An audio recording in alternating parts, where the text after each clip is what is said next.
เมื่อความเดือดร้อนไม่ได้อยู่แค่ที่รบนั้นแต่ระเบิดดังลั่นกลางเมืองใหญ่ประชาชนชาวอิสราเอลไม่ไหวออกมาอย่างมากล้นตะโกนลั่นถนนบีทอดทิ้งพวกเราสัญญาณชี้ชัดว่าประชาชนต่างไม่เอาผู้นำของพวกเขาในสภาวะสงครามนะแปลว่าความขมขื่นที่เกิดขึ้นสูญเสียล้ำแนวหน้าตอนเหนือช้ำหนักหนาเกินจะปิดบังได้อีกต่อไปยังเกิดอะไรขึ้นบ้างในศึกนี้หนึ่งเอสบอลเลาะสวยเรือเหาะอยู่อย่างไม่หยุดยั้งแต่อย่างใดยิงมิสไซล์ขีปนาวุธพื้นสู่อากาศโจมตีกราดแบบไม่ปราณีต่ออิสราเอลพร้อมปิดฉากยิงไปอันนี้หมายถึงว่าอะไรเกิดขึ้นคือหนึ่งกลุ่มเฮซบอลเลาะในเลบานอนเนี่ยนะยิงกราดใส่อิสราเอลไม่ใช่เฉพาะในสนามรบเท่านั้นหรอกนะเข้ามาในกลางกรุงเทลอาวิฟของอิสราเอลด้วยต้องวิ่งหนีเข้าหลุมหลบภัยกันจ้าละวันนุ่มลงไปอยู่ใต้ดินถล่มฐานทัพย้ำทหารยามค่ำคืนใหญ่แบบปูพรมทั่วไปนี่ข้อหนึ่งข้อสองปฏิบัติประสานงานนักรบอาหรับเปิดทั้งระเบิดใส่ทหารอิสราเอลขนานใหญ่ที่แนวหน้าภาคเหนือภาคเหนือของอิสราเอลก็คือที่ติดกับเลบานอนนะยังสู้รบกันอยู่ในปัจจุบันพวกเฮซบอลเลาะห์ก็ไม่ยอมจนเกิดความเสียหายครั้งใหญ่แบบไม่น่าเชื่อคณานับเหลือเฟือกองทัพเตือนแล้วไม่ฟังกองทัพอิสราเอลเตือนแต่ว่าฝ่ายนักการเมืองไม่ฟังนะให้ใช้มาตรการกดดันทางเรื่องสตังค์คือเรื่องเศรษฐกิจนะแทนระเบิดเมืองพังแต่ฝ่ายการเมืองกลับดันเข้าสู่โหมดสงครามถาวรตามกลเกมการเมืองและคติพานการโกงที่ถูกซ่อนมาเมื่อแนวรบใหม่เพราะนักวิเคราะห์ต่างชี้ว่าคดีทุจริตหนาของนายเนทันยาฮูคือเนทันยาฮูนายกรัฐมนตรีของอิสราเอลนี่ก็มีคดีอยู่มากโดยเฉพาะเรื่องการโกงเงินโกงบ้านโกงบ้านโกงเมืองเรื่องยังอยู่ในศาลเขาจะพิจารณากันอยู่ล้อมรอบเนี่ยที่จอคอหอยอยู่ก็ดูเหมือนจะยืดสู่เลื่อนเวลาหน้าดูแถมยังมีประเด็นคำพูดของท่านประธานาธิบดีเจทรัมป์ว่าเนทันยาฮูทำในสิ่งที่ผมต้องการให้ทำยิ่งทำให้กลุ่มผู้ไปประท้วงนั้นมองว่าสงครามมันอาจถูกขอความร่วมมือจากสองรัฐบาลเอาลูกหลานที่แสนซื่อกล้าหาญลั่นระบือที่แนวหน้าไปเสี่ยงกันนะคือทั้งสหรัฐและอิสราเอลเนี่ยสมคบคู่ร่วมคิดกันแล้วก็ร้องกันช่วยกันรบอิหร่านเสร็จแล้วก็เอาทหารทั้งของอิสราเอลแล้วก็ทั้งของสหรัฐเนี่ยไปเสี่ยงไทยนะไปเสี่ยงกันมาก ไปเสี่ยงกัน เมื่อประชาชนไม่เชื่อมั่นในรัฐบาลและความสูญเสียนั้นเกินจะรับไหวต่อไปอาจเป็นจุดเปลี่ยนผันครั้งสำคัญที่สุดในรัฐบาลครั้งใหญ่ของเนทันยาฮูเลยนี่ก็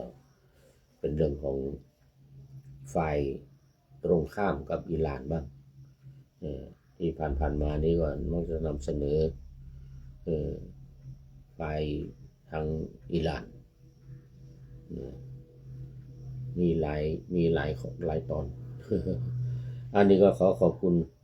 ทันโลกทันเหตุการณ์ที่ให้ข้อมูลข้อคิดในเรื่องของรัฐบาลเนทันยาฮูมาในครั้งนี้ขอนำพระไตรปิฎกลอยฟ้าไปจากผู้ฟังทั้งหลายในโลกล่าวันต่อไปจะได้จรย้อนกลับมาสู่สถานีใหม่ให้ท่านฟังอย่าลืมเปิดวิทยุหรือเครื่องรับโทรศัพท์โมบายคอมพิวเตอร์ผัง YouTube เฟซเพจไลน์ให้ดังๆเพื่อชมฟังรายการวันต่อไปขอทุกท่านมีความสุขทุกคืนวันนำธรรมะประกอบการงานทั้งหลายเช่นขยันทำงานทางวาจากายใจขวนขวายกิจการงานนานาบำเพ็ญสาธารณประโยชน์เว้นสิ่งที่มีโทษโหดเยี่ยงสาประกอบแต่กรรมดีมีราคาแสวงหาเงินทองครองใจคนเสียสละพลทรัพย์นับมากน้อยไม่ให้ล้านก็ให้ร้อยไม่ด้อยผลเอื้อคนรวยช่วยคนยากฝากคนจนให้ทุกคนเท่ากันมาตรฐานเดียวขอเจริญพร